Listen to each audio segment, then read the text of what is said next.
My thanks to all of you who viewed and enjoyed my recent episode on the most significant and impactful quotes for me from science fiction and fantasy.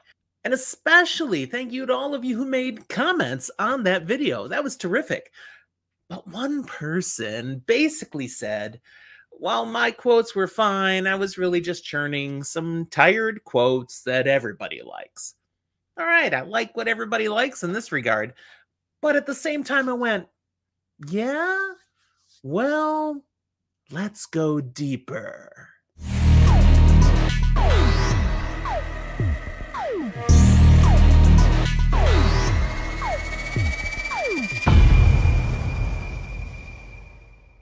Hi, I'm Jim, Fantasy for the Ages, the father of this father and son show where we talk about fantasy, science fiction, and other nerdy things that we enjoy.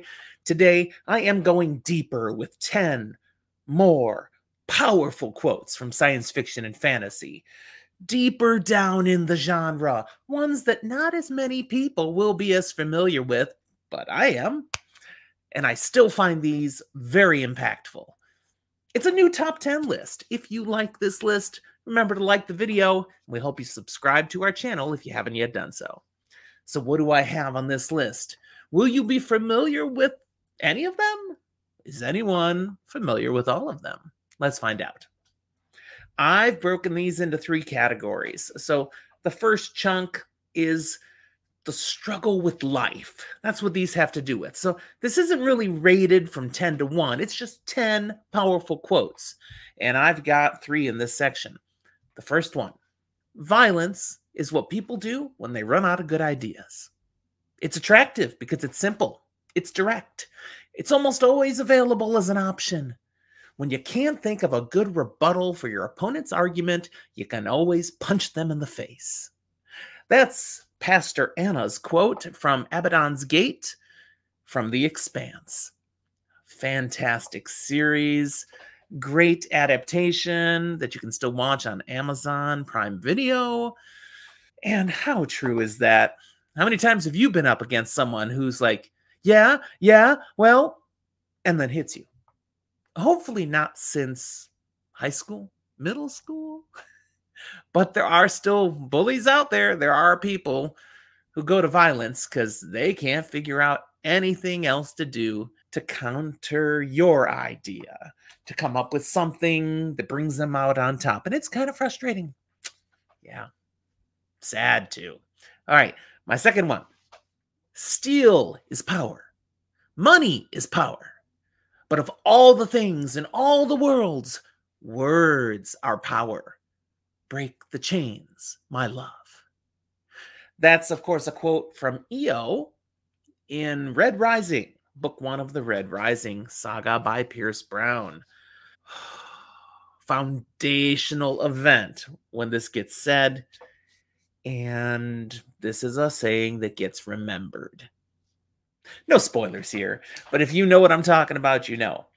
And look at just what it says. I mean, words are power. Absolutely. And we have so many examples throughout history where it doesn't matter. Violence, like in the first quote, money, I mean, these things can get things accomplished, but the power of words is what really scares those in power. Because that's how you can topple walls and topple dictators. All right, my next quote. There is no struggle too vast, no odds too overwhelming, for even should we fail, should we fall, we will know that we have lived. Okay, this is from a book I haven't read yet. It's the only one from a book I haven't read yet. I'm reading it next. And I went looking for quotes that I could pull, thinking of some of my favorite from Malazan, Book of the Fallen by Stephen Erickson. And there's so many I could pick. But the brain can only hold on so much. So I just pulled up some Malazan quotes and I'm like, oh yeah, that's a good one. Oh yeah, that's a good one. And then I saw this one and went, wait, I haven't read this yet. But I like this one. Yeah, so Animander Rake says this in Toll the Hounds, Book 8 of Malazan, Book of the Fallen. I'm only through Book 7. So I'm on the cusp of getting to this and getting the context behind it. But just think about it. To basically know that it doesn't matter how overwhelming the odds, it's worth the struggle. Always. Even if you fall, you will have lived. Okay. So those three were the struggle with life. Now let's move on to the struggle with ourselves. And I've got 4 quotes here that have to do with that struggle with yourself. The first one: we die a little every day, and by degrees we're reborn into different men, older men in the same clothes with the same scars. This is said by Jorg Ancraft in King of Thorns, the final book of the Broken Empire trilogy by Mark Lawrence. What a way to think of aging, to think of how we become different people. And it's true.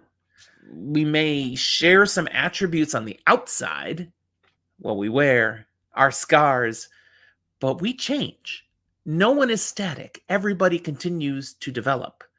Some grow more positively, some don't really maximize their potential, but they all change. They all become someone else. Here's another one. I saw my earlier selves as different people, acquaintances I had outgrown. I wondered how I could ever have been some of them. This is said by Corwin in The Courts of Chaos, Book 5 of the Chronicles of Amber. There are 10 books in the Chronicles of Amber by Roger Zelazny, the first 5, and then the second 5. It's kind of like Brandon Sanderson's The Stormlight Archive. He wrote 5. Well, the 5th one comes out this December. And then there will be another 5 that's another era section. Okay, same thing, but back in the 70s and 80s. Fantastic. I've only read the first 5. I'm going to reread those this year and then move on to the second 5 and see what it adds. But this book I had read, and, look at that again. Seeing your earlier self as not you, but wow, what you came from is amazing. I'm old enough to look back and shake my head, scratch my head, wonder at some of the ways I used to be, the ways I used to act. If only I had a little more confidence back in the early days. So yeah, when you look back, you wonder, how could you ever have been like that? That's a sign of growth, I guess. Next one.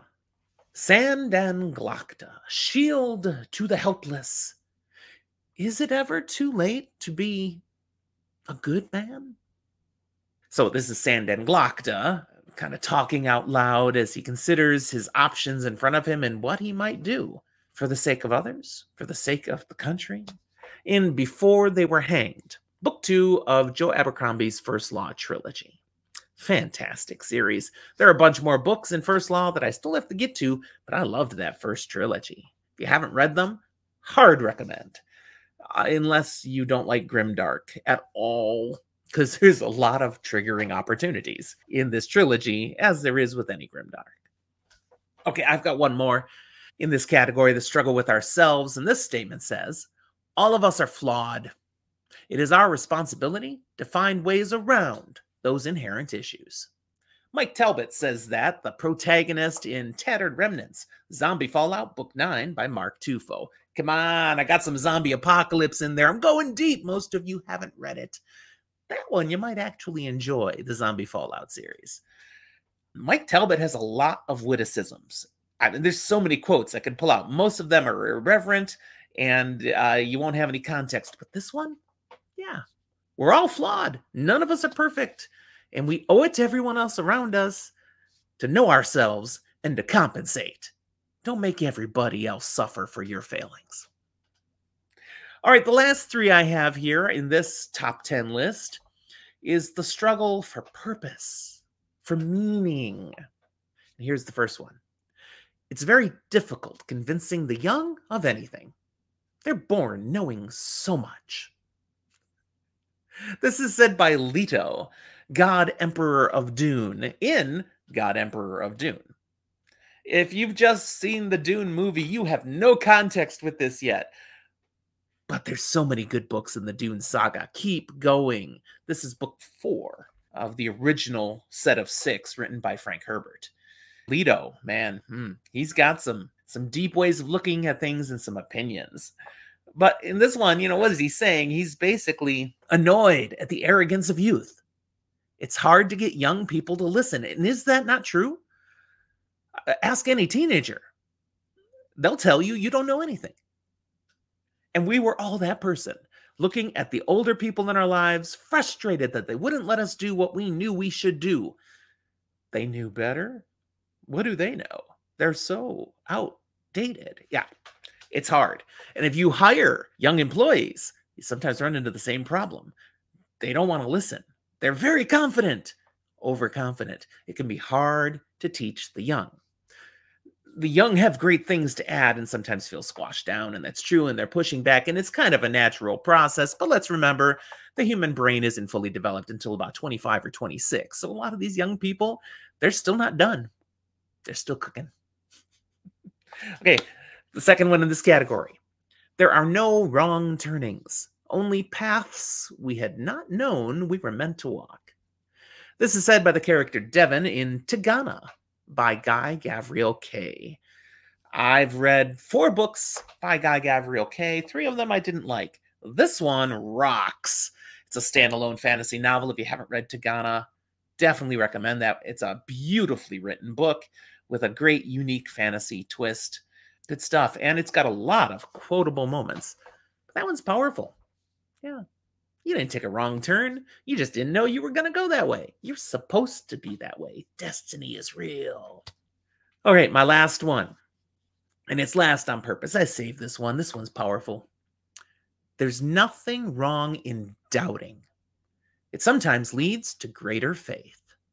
This is said by Falar in Dragonflight, Book 1 of Anne McCaffrey's The Dragon Riders of Pern, where the story all begins. I love The Dragon Riders of Pern, classic science fiction with a fantasy feel. Think about that statement. Everybody has doubts, and some people feel guilty if they're doubting the person in charge, if they're doubting the mission, if they're doubting their own choices. And that's okay. Doubt doesn't mean you are weak. Doubt means you think, you process, you analyze. You don't just move ahead blindly. But when you have doubts and you move forward tentatively and then things deliver, you can build an even stronger faith. I agree. All right, that's what I have. 10 deeper, powerful quotes. Let me know what you thought of this list. If any of you knew all 10 of these, good on you. Let me know in the comments. I got all these, and here's some others you ought to know about, Jim. Again, no spoilers in case I haven't read them yet. And if you particularly liked some of these, if any of them were new for you and it really resounded, let me know that too. Love to hear from people. And remember, help us out. Get us out on YouTube by hitting that like button. Thanks for joining us, everyone. Us? Sorry, it was just me. Habits. We'll talk to you next time.